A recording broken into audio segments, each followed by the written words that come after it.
He's done it! Throws up the floater. Oh, it's astonishing. Pulls off three-pointer. Welcome back to another episode of Off the Record. I'm your host, Bailey Jackson, joined by my co-host, Lachelle Smith.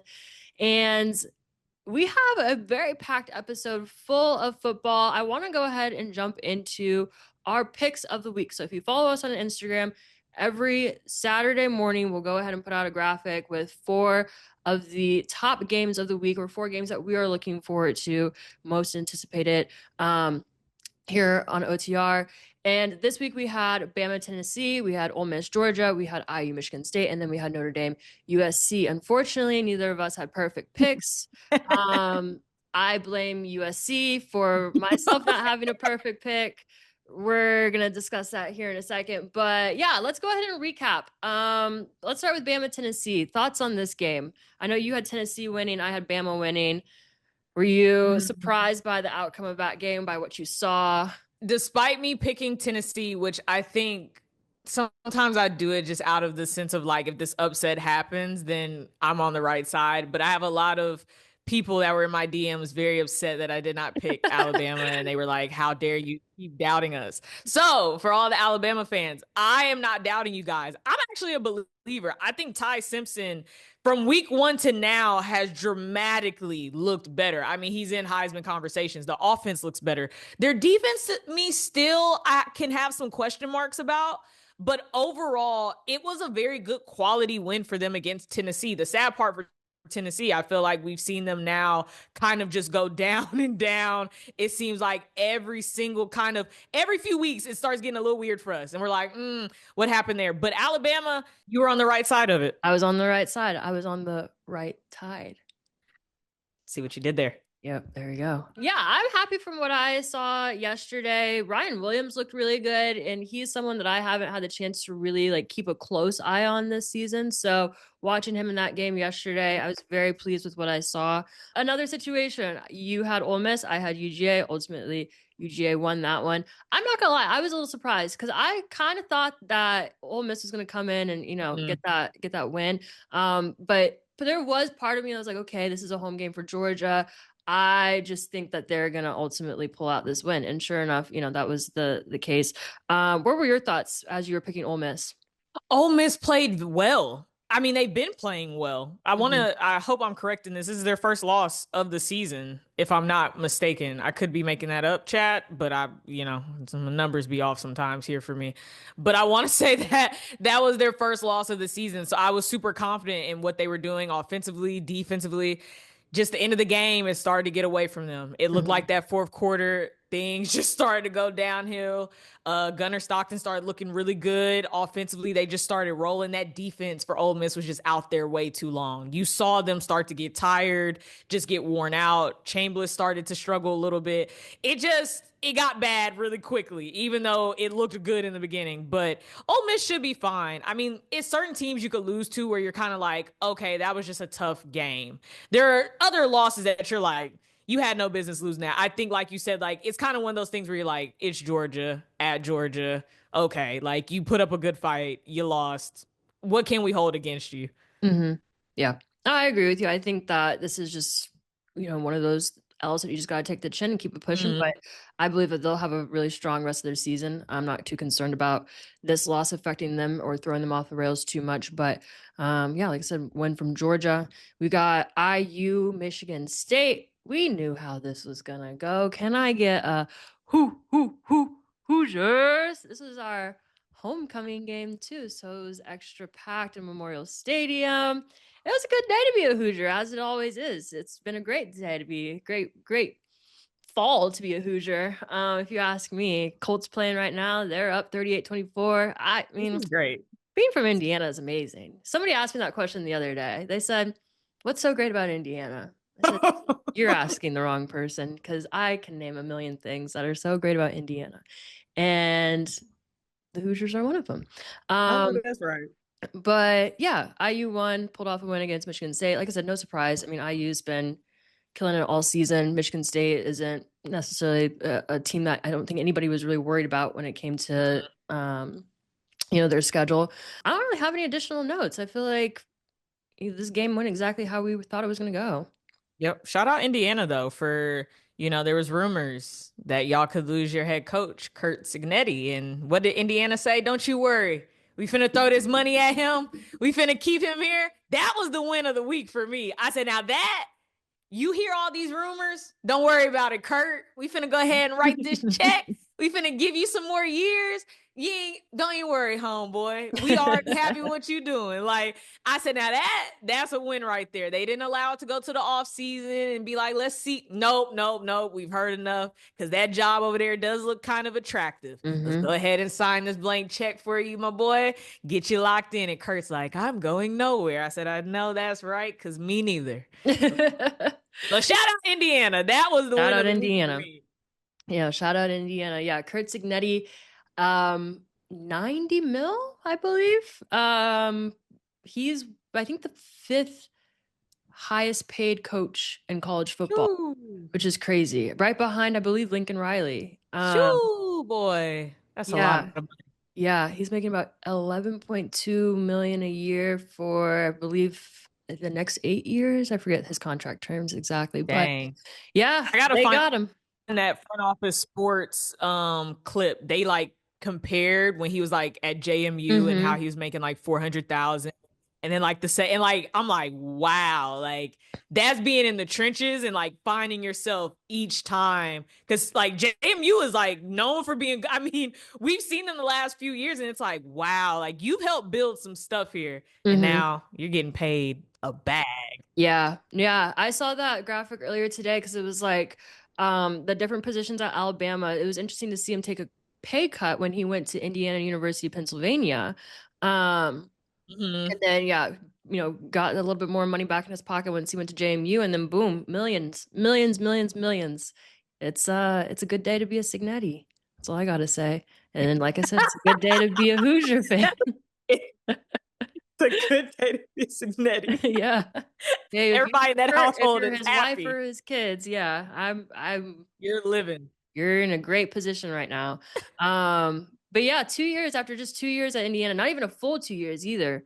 Throwing that type of money at him, they really believe that he is the answer to this program, and I believe it too. From what I've been seeing, he's been passing all the tests. So, yeah. Shout out Kurt. Shout out the Hoosiers. Can I get one more time? Hoosiers. All right. That's the last one for the day. Unless somebody, in the chat. They might tell you to do it. They might. Last game of the day, we had Notre Dame USC. Now this one was disappointing because we both chose USC, and of course Notre Dame ended up winning that game. I was disappointed in their defense, man. I was so disappointed in their defense. It's just they could not stop the running game. And in all fairness, Notre Dame has some great running backs. So, it was going to be a challenge. I was disappointed in USC's defense. Like I said, they just weren't able to stop the run. And Notre Dame knew that, and they continued to run the ball. Yep. I think the hope was that USC would figure it out, kind of force Notre Dame to pass, because from, what it was looking like when their quarterback would come in and, end up throwing it downfield, it wasn't really playing out very well for them at all. So yeah, there's just, like I said, it wasn't the case. USC wasn't able to get it together. Thoughts on your end when it came to this game? It's the end of the game for a lot of these teams. I thought USC was doing so well and had responded late in the game at one point where I was like, okay, like they're there. And then they ended up, I want to say, getting a turnover.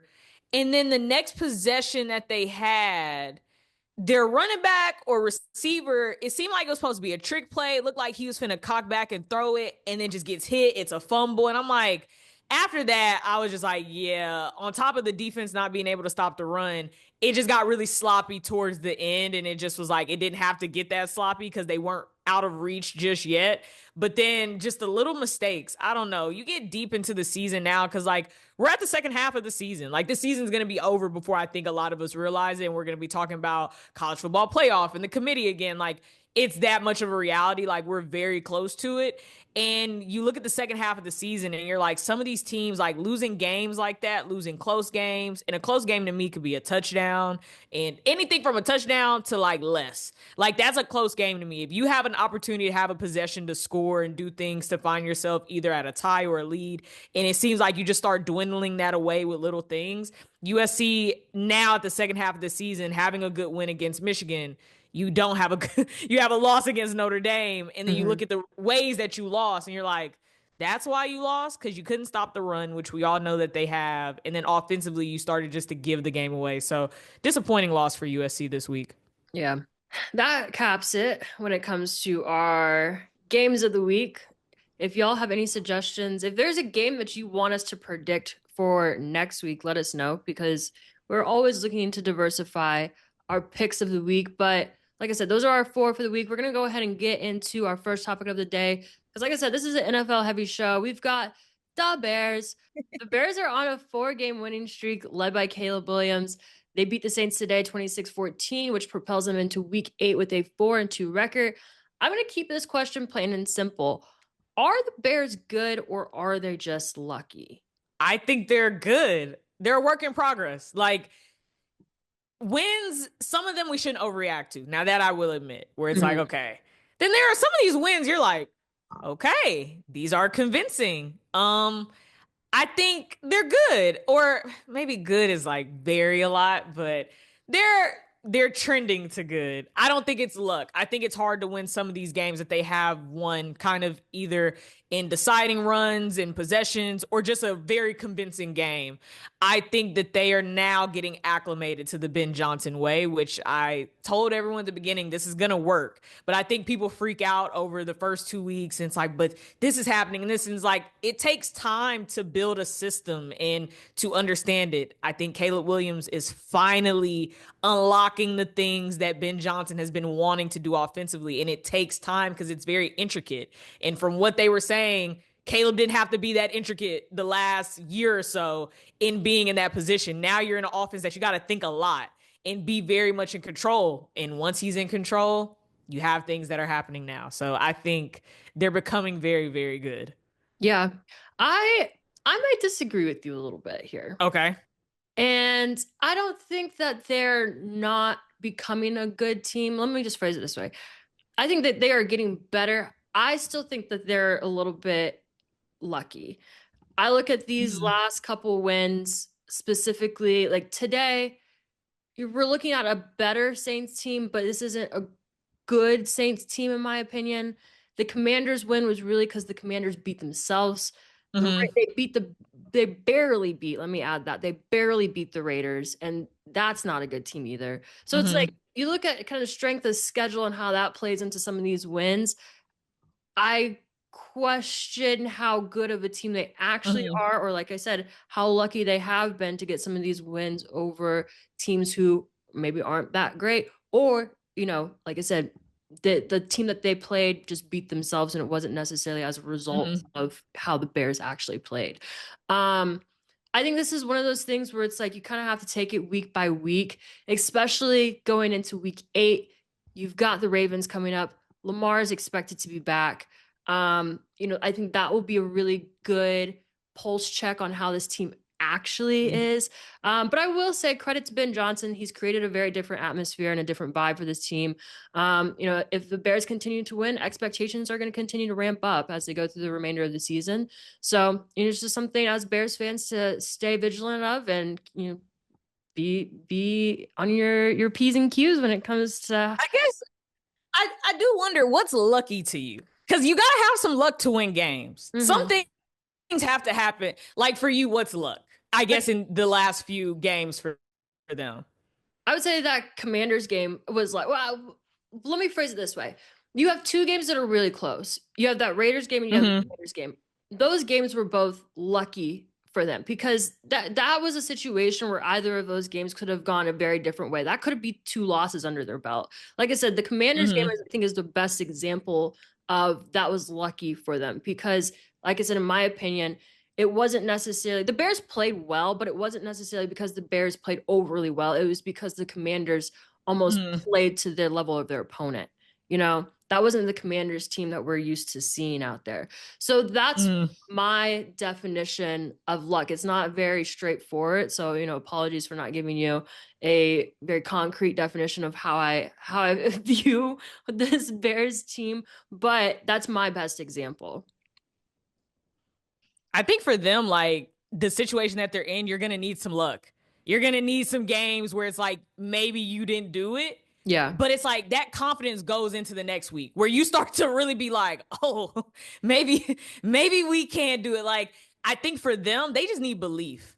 Yeah. They just need belief. So if I'm sitting there, I'm like, man, I'll take that luck. If Jaden Daniels over here fumbling the ball, and hey, we'll take it. We'll take it. If that's because at the end of the day, you do have to line things up. I think I give them a credit for the Commanders win because I don't know if a Caleb Williams last year would understand the severity of like, we got to get in field goal position. Mm-hmm. I think that Caleb Williams might be trying to go for the home run. Maybe he's not making the right read. Maybe he's holding on to the ball. Once Jaden slips that ball out of his hands, it's like, whoa, they got life. Because I think a lot of people thought like, okay, he's going to just walk down the field, do the whole thing. But like, they could have still been like, yeah, we're not going to be able to get this kickoff. We're not going to be able. The Commanders win, I feel like for them, I'll give at least a little bit of credit for Caleb and the whole team. Because like, you need the luck. Because like, you got to mess up. Somebody has to mess up here to give us life. But I think he did well enough in the beginning of the game to find them in a position where it's like, if something gets a little bit janky out here, we actually could benefit. Now that Raiders, they got it. It's the Raiders. They're just not, they're not good. But I like Chicago. I think I want Ben Johnson to succeed. I really, really think he's a good coach. And I think the Bears need something. And they need some. I'm not even a Bears fan, but they need something. They need something. If it take a little bit of luck, give me all the luck in the world. luck me right on to a little win streak. I'll take it. Yeah, there you go. Hey, I'm not a Bears fan either, but I do want to see them succeed. They're right down the street from me. I can see Soldier Field from the window. Yeah, I mean, I want to see this team win. I like Caleb Williams. I like Ben Johnson. But yeah, I don't know. Like you said, if luck is what it takes, then bring it all over here to Chicago. We'll take it. Someone in the chat said, as a Bears fan, I don't know. I still think we need that signature win to be legitimate. And I agree with that. Schedule, strength of schedule. That's what I was saying before. They've had some good opponents, but they've lost. Detroit lost. Yep. I forget who they played prior to Detroit, but that Detroit loss was very bad. That was very that was bad. That was bad. That was a tough one. Yeah. Now, like I said, if they go into Baltimore and beat the Ravens next week, okay. This is a different conversation. But to this person's point, they need that legitimate win or they need that win to be legit. But hey, chat, let us know. If you got any other opinions on that, drop them in the chat. We love to hear your responses. We're going to go ahead and move on in the meantime. We're going over to the Eagles because earlier this week, there was some conversation about the Eagles trading A.J. Brown, as he's been the center of most of the chatter around the team, some of which is self-inflicted. Additionally, the Eagles' offense has been struggling under their new offensive coordinator prior to this week. Through 6 games, Brown had 25 receptions for 274 yards and 1 touchdown. However, today against the Vikings, I feel like the trade conversation is put to rest. You look at his numbers, 4 receptions, 121 yards, 2 touchdowns. It's the best game of the year for Brown so far. But Lachelle, chat, you tell me, do you think Brown potentially being traded is a topic of conversation that should be continued? Yes, it should be continued. Not necessarily because of production. I think his concerns have been valid. From what we know, it seems like that's been a concern amongst that group of receivers, Devontae Smith included. He might not be as forthright about it, but that has been a conversation about the offense not being unlocked. We saw today it was unlocked. Everybody was like, this is what we've been talking about. This is what we've been needing. Point was proven for the receivers. For A.J. Brown specifically, I think now the conversation is fit and culture. I think it's hard to keep someone when it seems like this is going to be the conversation every single time that maybe you're not getting what you want. And rightfully so. What he is asking for and was asking for, I don't think he was wrong. I think what he said was true. A lot of people said that about that offense. What is the point in having all these great receivers if you're not going to use them? That is very valid. But I think it comes a point if you're in leadership, you're like, man, I don't know how many more times we could do this. You can sit there and get over it because you're winning. And because they won last year, because there were certain comments that were made last year and they end up winning and everybody was like, oh, okay, whatever. Winning cures all. But even after that, he kind of was like, I'm still unhappy. Like I thought I was going to be, good. And then you go into this year and like every week it's kind of been something. I think there should be talks about it. I think at a certain point, it's like, okay, either you're going to be here and be okay with what this is going to be, or we have to figure out how to move on from you so you could get what you're needing. But again, I think it should continue, not because of how good or bad he is. AJ Brown's a great receiver. We've never doubted that, but it's like, hey, how many more seasons can we go through the back and forth, you being upset, Jalen Hurts answering in Proverbs and no one getting a real answer of what's going on. So yeah, the trade talk should continue. Yeah, that's a good point. Production's been an issue, but it's been an issue more from a larger offensive perspective, not just a AJ Brown problem. Mm-hmm. So that is a really good point. But like you said, there's some issues outside of just what's happening on the field, just, being generally unhappy. Somebody in the chat said, oh, I think this is referring to our last segment, with or without Lamar. I'm going to touch on that real quickly before we jump back into the Eagles. It is believed that Lamar is coming back next week. So that is with Lamar. But back to this Eagles conversation. Going back to the, like I said, broader offensive combo, offensive coordinator coming in, you've seen some struggles from this Eagles team that we haven't seen before. What are your thoughts on today's game against the Vikings from a, like I said, offensive perspective? They looked better. They looked like an offense that has all the weapons possible. The Eagles have every weapon possible. Like, that's what I think has confused everyone. You have everything. You have the quarterback that can run the ball. He could throw the ball if he wants to throw it. You have the running back here that cannot be stopped. And you literally have two wide receiver ones sitting here in Devontae Smith and AJ Brown. You have everything you need and a tight end.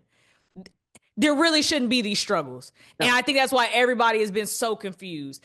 New offensive coordinator or not, it should not be this hard. It should not be this complicated at a certain point. And then we see today and we're like, this is what we've been talking about. Like, if I'm AJ Brown, I'm sorry, I'm going up to Jalen Hurts. I'm like, so was I right or was I right? Right. Because I've been saying this. I wasn't just saying this for my own good. Look at how we performed today. Look at how dominant we looked. Like, this was good. Ooh, bless you.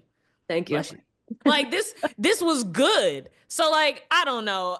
We could blame so many things, but they looked good. And this is why it's been an issue for all of us. But I hope this wasn't a one-off thing.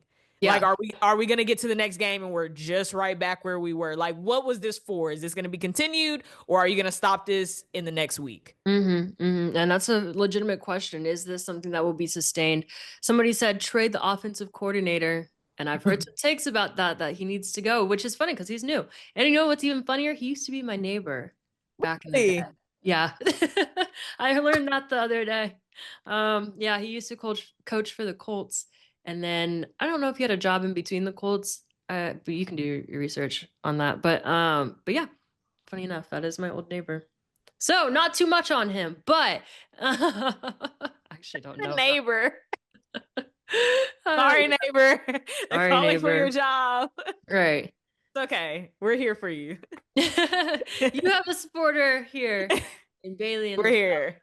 You're here for you. We'll defend you.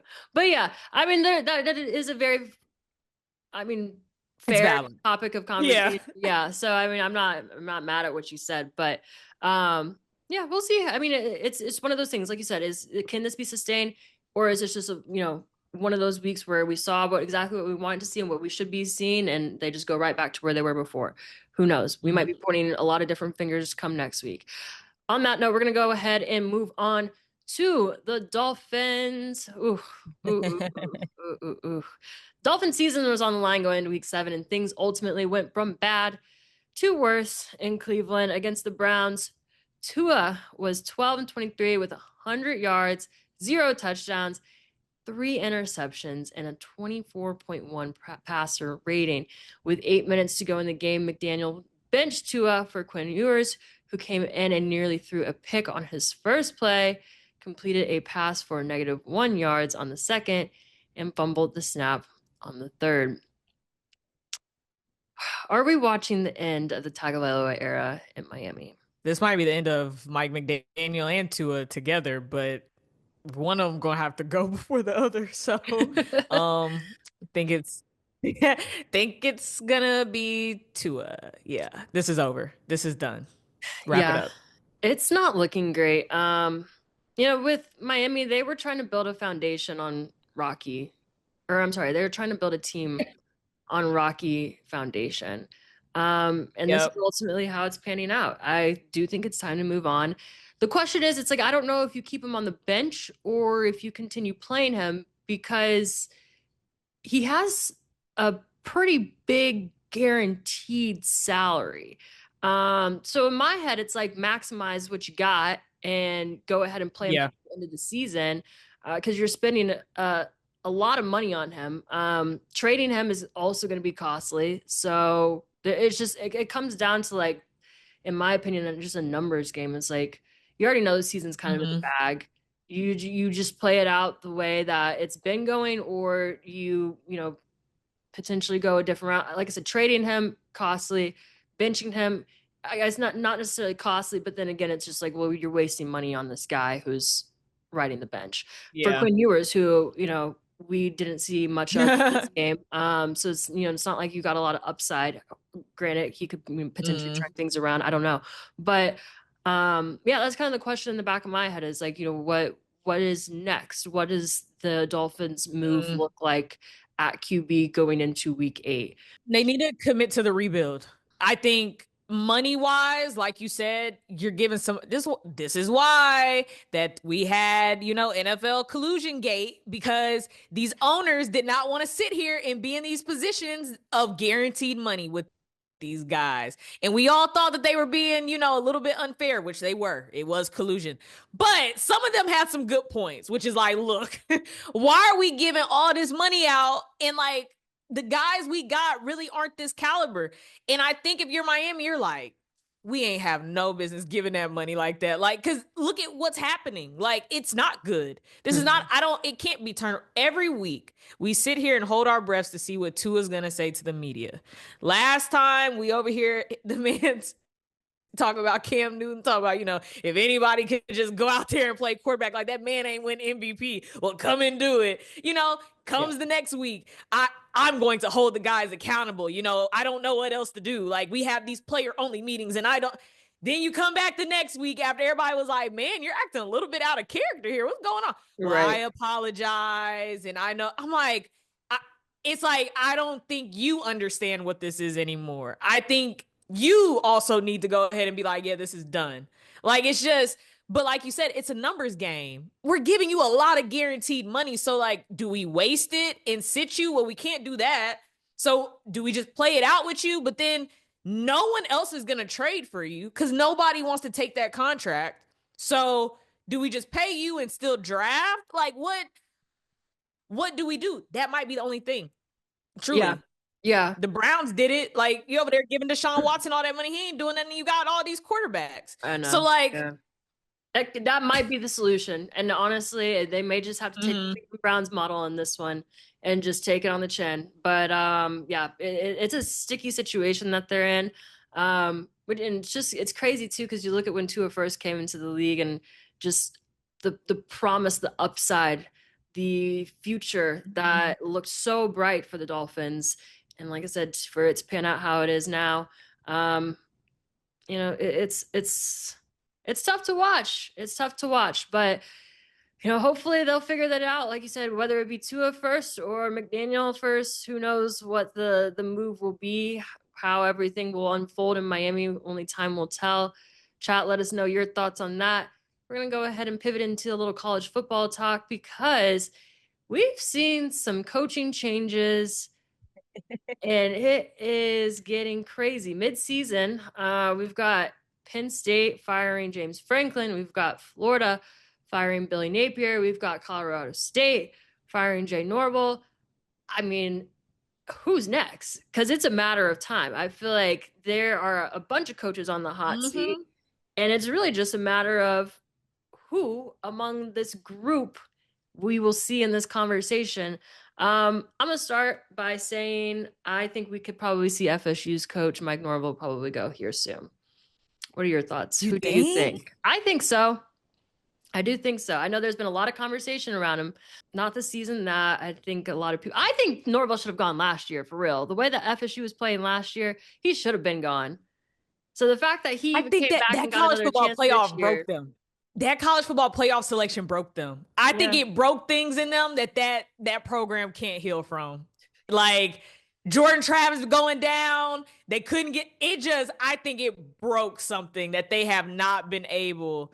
Dang, you want Mike out of there? Dang. I mean, I'm not really here to defend it. I think I'm more shocked, but I'm not in the trenches with Mike. My bad. Who are you in the trenches with? Who would I defend? Probably nobody. Okay. Hugh Freeze is out of there for Auburn. He should go ahead and get ready. Them bags need to start packing. Brian Kelly, we might be I think there's going to be a lot of musical chairs. I'll say that. I think it's going to be a rotation of coaches that are going to just go to all these empty vacancies. Like UCLA, in a sense, still doesn't really have a head coach. Like, Arkansas doesn't have really a head coach. Like, I think Penn State, like, there's going to be a lot, but Hugh Freeze for Auburn, he's out of there very, very soon. And then Brian Kelly, depending on how these next few weeks go, for his job's sake, some key wins he's going to have to get, I think, to keep. But his buyout is a lot. Yeah. Like, these coaches got some good jobs. The buyouts are crazy. And that's the one thing that I've been really surprised by reading each of these articles about these coaches being fired. It's like the amount of money that these schools owe them. Oh my gosh. Especially looking at Penn State with James Franklin, because that was a huge question when we were even talking about it a couple weeks ago. I mean, $50 million? It's a lot of money. That's a lot of money. That's a lot of money. Tell somebody to leave. Mm-hmm. And that's how you know it's bad. To give me $50 million to tell me to leave? We ain't seen Coach O coach since LSU bought him out. I seen an interview with him and he was like, them checks finna stop soon. I'm trying to coach again. I was like, dude, you've been getting paid for like a minute and doing nothing. And you're like, okay, I'm ready to coach again, you guys. Like, get me another job. You've done nothing. And now you're like, yep, the checks are running out. Yeah. Get me back a job, you guys. It's time to work again. It's just like the money's in. I think Brian Kelly's buyout, someone on Twitter was like, okay, y'all, let's go ahead and start the GoFundMe for like the $50 million to get BK out. I'm like, yo, $50 million. Like, that's so much money to fire somebody. It's absurd. Yeah. But like, I think that's why I don't feel bad for college coaches. I'm like, you're getting a ton of money. I don't really feel bad for you. You're going to get another job. Truly. You're going to be fine. Right. Yeah, that's a good point. They will find another place to land, each of these guys. I'm going to add Wisconsin's coach to the list. I think that he's on the chopping block, especially after this win or this loss. What am I saying? This horrible loss to Ohio State. They didn't even put a single point on the board. They might need to reevaluate. We've got somebody in the chat saying that Miami's head coach needs to go. That's their hot take. Mario Cristobal. Hey. You not feeling that one? That loss that they had is not his fault. Y'all trusted Carson Beck and he went out there throwing all them doggone interceptions. That coach ain't have nothing to do with that man throwing all them interceptions, okay? Like, come on now. Stop it. Maybe I'm in the trenches with him. I don't know why. But y'all, it's a reason why Kirby Smart was like, Carson, you need to go ahead and go, buddy. What Carson said, He's like, my spirit was broken. I said, yeah, because Kirby was sitting there like, man, y'all sat there and trusted Carson. No offense, Carson Beck, but y'all did that. He threw all them. Mike Chris Ball ain't go out there and throw them interception. Did he? Did he? No. You heard the show. You heard the show. Somebody said Vandy head coach. I don't know about some of Y'all these about to make takes. me mad. This is okay. So the person that said Mario Cristobal responded. They said this isn't the first time they lost a game that they should have won. We're talking about this That doesn't season? mean that the head coach needs to go. Are we talking about this season? We'll give him a second to respond. Some of these coaches are season by season with me. Some stuff I don't hold against them from last season. Yeah. Let's see if they respond. But the Vandy coach, man, I don't know. I think y'all rage bait me. They said last season and the season before that. Season before Cam Ward's season, I could have understood what you're saying. Cam Ward's season was not bad. And this season's not bad. I guess I get it. I get what you're saying the season before Cam Ward. Now that I do agree. I didn't think he would have stayed that long as he did after that. But like this season, come on now. Come on. Like this season's not bad. This season's not bad for Miami at all. What? I don't know. I think we're holding something against him that we're past now. We're past that. We're past it. Like, but Vandy, whoever in the chat said Vandy, why? TJ_smooth guy, speak up. This is your chance to defend yourself on your take. Hey, we all over here talking about doggone Diego Pavia. They trying to give him the Heisman. You're like, fire the man. What? What did he do? We'll see. Like I said, TJ_smooth guy, this is your chance to defend yourself. College football fans, this is why I won't be rage baited. My heart too much because y'all be firing people out. I'm like, we need to stay focused, chat. Hugh Freeze is first. We got to get him gone. Then we got to work on BK. We over here throwing people out there that's winning their games. They might lose, but they want, stop it. We got to keep focused, chat. There's 2 on our chopping block right now, more important than those 2. Oh, okay. They said Penn State need to get him. Maybe, okay, is that why? Do you feel as if Vanderbilt's head coach needs to go because you want Penn State to pick him up, not so much that he is an issue at Vanderbilt? Because if that's your rationale, it's a different conversation. So in the chat said Lachelle for Penn State, y'all would win the Natty. Y'all. What? I don't know. Yes, Penn State. I will say this. In my musical chairs, I do believe if I could throw some people around, Brian Kelly, I would place at Penn State. Push that over there. James Franklin, I don't know just yet where I would put him because I need to figure out his own philosophies. But BK has to go back to what I think is like the culture of a place like a Penn State. I don't know why. I think that's where he needs to be. I think he likes the SEC, but I don't think he's built for it. I don't know. Maybe the team's not built for it, or it's him. It's him. I don't think he can construct it. We've had enough time. He doesn't have it. I would take Billy Napier though, and I might send him to Arkansas. I think he needs to stay in the SEC. I actually think he's good in the SEC. It just depends on if he has a fresh start. I don't think he had a fresh start with Florida. I think 2 of the seasons he was trying to get his own recruiting class going, and then we see what's going on. Also, keep in mind, these quarterbacks are going to get a lot of these coaches fired. So some of these kids out here is getting these grown men fired, okay? Just saying. But if I could play music chairs, BK, I'd send him to Penn State. I'd take Billy to Arkansas. Who else has the opening? Auburn will be open soon, so Florida. I'll leave that vacant. Did you fill Florida? It'll be open. Who would I put in Florida? I know you said you don't know where James Franklin would land yet, but that's where I'm putting him. I could also potentially. You think? You know what? I could see that. Yeah, I could see that. I could potentially see Lane Kiffin going to Florida too. I don't think he really wants to leave. I think he likes Ole Miss. Yeah, I don't think he wants to leave his situation, but I could see that being a good fit for him. Yeah. He would have took LSU if it was open. He would have been a really good LSU coach. Yeah. How good he is offensively, that would have been the team. And I think that's what he wanted. A lot of people want that LSU job. I know people don't think that, but I'm like, that's a coveted job. Like, you take that and you could build that.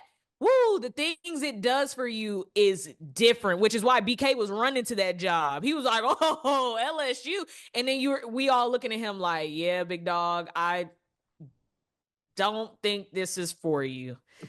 Garrett Nussmeier, yes, we could be mad at him at times, but sir, you've had enough time. You've had enough. But Lane, I'm a big Lane Kiffin fan. I really wish we could get him on the show. He is a hoot and a half. I think he's hilarious.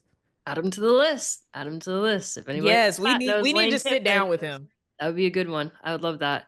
All right, we're gonna go ahead and wrap this conversation up and move into a topic we do not talk about on OTR a lot: baseball, because we got the World Series coming up, and we might have seen what is being called the single greatest game by a baseball player in the history of baseball, facing a Milwaukee Brewers team that held the best record in the MLB during the regular season. Shohei Ohtani posted 3 homers and a 3-for-3 night at plate and struck out 10 and 6+ scoreless innings on the mound, almost single-handedly pushing the Dodgers to a 5-1 win that ended a series sweep. Now, I am no baseball expert, but from what I've seen, I do think this Dodgers team is no doubt winning the World Series this year. Lachelle, what do you think? I'm with you. I'm not, Chad, I'm not a big baseball nerd, but I do pay attention for the World Series. You'll have me for the World Series. I'm locked in each game. I was locked in last World Series. I was locked in. First time I moved to LA, I want to say that's when the Dodgers won, like, the first time in, like, the streets. In, like, first time in a while. The streets out here, these people were about to cry, lose it, whole thing. So I'm all for it. Baseball's different. We talked about it a little bit before the show. It's different. To me, it's more intricate in a lot more ways than I think other sports are, and a little bit longer. We talked about that too. But what the Dodgers are doing, hey, you got me. You got me. I'm stuck. I'm watching. We're locked in. I do believe that they're the favorites. I do believe that they will win it all again. But man, yeah, it's different out there. Yeah, there's a lot more strategy that goes into the sport that I realized. Like a lot more, especially from a coaching perspective. Because I always wondered, like, doesn't seem like the coaches have much influence or impact over what's actually going on the field. But the more I've started to understand the game and the more I've learned, the more I realize that it really is a very strategic game. A lot more strategic than it appears at face value. As a result, I've gotten into baseball a little bit more. I started watching when the Tigers were playing the Mariners, and then the Cubs were playing the Brewers. That's kind of what got me interested as well, just, you know, being in Chicago. And obviously the hype around the Chicago Cubs compared to the White Sox is night and day. But yeah, so it's been interesting to watch this progression, even being in Toronto recently with the Blue Jays. Curious to see, it's looking like the Mariners will ultimately win and meet the Dodgers in the World Series. But it's looking pretty good for the Dodgers. I'm excited to watch what's going to happen. If anybody has a prediction, we'll be locked in. Yeah, let us know. Somebody said they need the Mariners to win. Okay, it looks like we've got maybe a Mariners fan in the chat. Ohtani 1 of 1. I agree with that. I remember Ohtani different Dome. He is different. Dodgers different. Been on fire. Roku and Blake. Believe it or not, some people don't like Dave Roberts as their head coach. He leaves pitchers in for too long, so keep that in mind. Next week, when Dave Roberts just won them. The stuff people be mad about, it kind of confuses me sometimes. Because I'm like, it's the same Dave Roberts that just won you one last year. Like, I'm missing it. What's the beef? But I have heard that too, though. Let me also say, chat, I have heard that too, that he leaves. It was a valid take. Yeah, it was a valid take. Again, I just nod my head and I'm like, got you. Yep. For sure. He leaves them in too long. Like, great. I mean, the Dodgers spend so much doggone money on that roster. So, like, these are the results you should get when you spend that much money. Right. Like, this should be happening. It's an expectation, actually, because they are spending a ton. Yeah. And that's an interesting conversation that I had with a friend of mine, actually, who's a coach for the Cubs. And he was telling me that it's insane how much money they just throw at this team, but it works. It works so well for them. And I kind of asked, I was like, well, why don't the Cubs just do that? They're like, well, it's a culture thing. Like that's not the Uh-huh. culture. It's it's this Midwest kind of pride, the value that's kind of inserted into this Chicago Cubs team. They're never going to do that. They're going to do things a certain way that works for them. And what's Mm. been working for them is, valid. I mean, they've gotten this far into the playoffs compared to previous years. I mean, we haven't seen the Cubs in this deep in the postseason, I think, since 2016. Correct me if I'm wrong, but yeah, I mean, the Dodgers, like I said, the ability that they have to just chuck it all to the wall and see All what types of sticks. money. And Like, I mean, then you look at it's the Yankees. crazy. The Yankees spend all that money and then like nothing comes from Nothing, it. nothing happens. They Hey, spend all the that method doesn't work for everybody, and that's exactly They what we've just already throwing found it. out. Throwing Yeah. money doesn't work when it needs to. Yeah. Hey, I wish you could throw money at everything and it solved your problems. Hey, throw it at But- us. We'll make something work for everyone. Right. There you go. All right, we're going to go ahead and wrap before we get into our favorite segment of the night. We're going to go ahead and do some week 8 NFL predictions real quickly, rapid fire. We've got Thursday night game, Vikings, Chargers. Lachelle, who do you have? Chargers. I'm going Vikings on that one. We got Dolphins, Falcons. Falcons. I'm not picking the Dolphins for anything. Yep, same here. We got Bears, Ravens. Ravens. If Lamar Jackson's playing, and because we don't know for sure yet, that kind of makes me mad, but I'll say Ravens. I'm going to say Ravens as well for that exact same reason. We've got Jets, Bengals. Bengals. Bengals as well, because I ain't rooting for the Jets for nothing. Nope. Bills, Panthers. Crap. Bills. I was going to say Panthers. Bills. Bills. I'm going Bills as well. We got 49ers, Texans. 49ers. I'm going to go Texans on that one. Okay. Browns, Patriots. Patriots. I'm going to go Patriots. We got Giants, Eagles. Crowd. Giants. Yeah. I'll ride the wave. I'm going Giants on that one too. We got Bucks, Saints. Bucks. After this week, I'm going to go Bucks. Titans, Colts. Oh, Colts. We got Cowboys, Broncos. Cowboys. I'm going to say Cowboys as well. We got Packers, Steelers. Steelers. I'm going to take the Packers. And last but not least, we got Commanders, Chiefs. I'm going to go. Oh, man. I just saw Jane Daniels get hurt, though. So I'm going to go Chiefs. Chiefs, yeah. With Rashee Rice back, I'm excited to see what this team's starting to look like. I appreciate whoever played along in the chat. Yeah. They were typing their answers quick. Because I felt like I was on Family Feud. I truly did. I was like, crap. Like, I felt it. So hopefully everyone else also felt the pressure of going that fast. Yeah. Shout out to you for playing along in the chat. All right, Lachelle, go ahead and tee us up for our favorite segment of the night. What do we got? We got some hot takes, you guys, and we love you when you send them because we appreciate it. Now, one of these hot takes is for Bailey. So I'm excited about that one. First one that we got. J.C. Horn is one of the best cornerbacks in the NFL who is not talked about enough. I actually do agree with that. I do feel like he started off his career just a little bit slower than what people kind of expected, but I do believe he's a very well-rounded cornerback that should be talked about way more.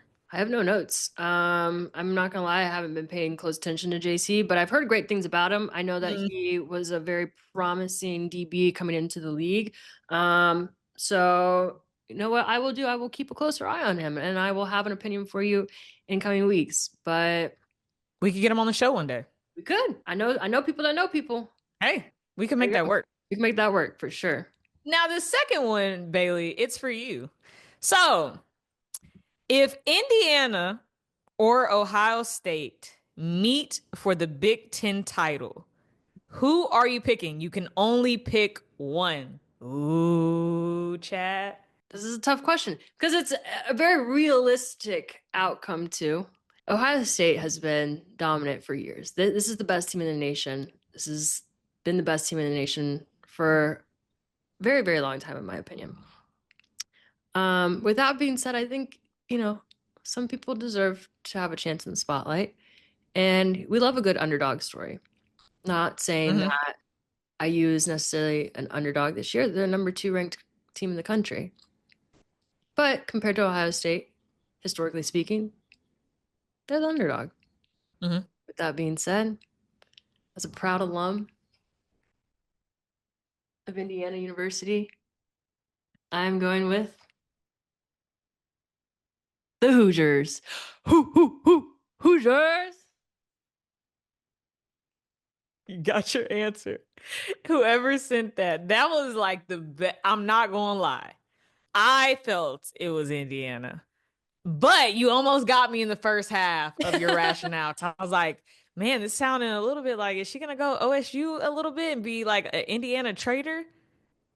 You stuck to your guns. Your It's loyalty hard. runs deep. And well, and don't fall on that too hard, because I will say in past years, if OSU was playing IU, I was always rooting for Ohio State, even in my time at Indiana. But that's because this program was not good when I was there, and it was not good prior to that. It was always Ohio State. Now that things have turned around, I'm not saying I'm a bandwagon or a fair weather fan. Don't get it twisted.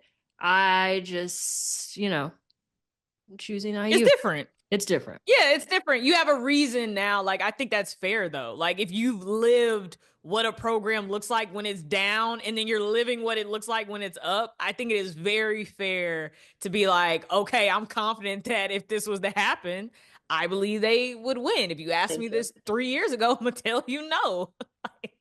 In what reality are they even making it to the title game like that anyway, 4 years ago? It's like, we wouldn't, that wouldn't be a real combo, but it's a real combo now. And you picked correctly for you. Right. They should be proud of that. Yeah. Yeah.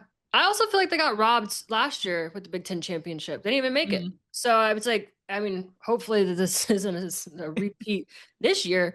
But yeah, I strongly believe that IU and Ohio State will face each other, and as a way to kind of avenge the situation last year, I hope they win. Now I hope Ohio State goes on and they end up doing well in the playoffs. I'm not saying that I want this to negatively affect my Buckeyes, but I am going to be rooting for the Hoosiers if we do run into that situation. Someone in the chat say the chant, Hoosiers. All right, we're going to go ahead and cap it off for the night. We appreciate your submissions as always. Another great week of Off the Record. As always, you can join us here on Twitch every Sunday, 7 p.m. Eastern Time, 4 p.m. Pacific. Make sure you hit that subscription or follow button. If you sub, you don't watch any ads. And I know y'all have been complaining about the ads. Don't get on us about that. That's not my problem. I fixed it on my end. But what you can do on your end is subscribe, and you won't see them anymore. And if you're not following, hit the follow button, because you don't want to miss any part of our stream. And if you do miss any part of our stream, what you can do is go to YouTube on Mondays at 5 p.m. Eastern Time, 2 p.m. Pacific, because we will post all episodes on there. On that note, we are out.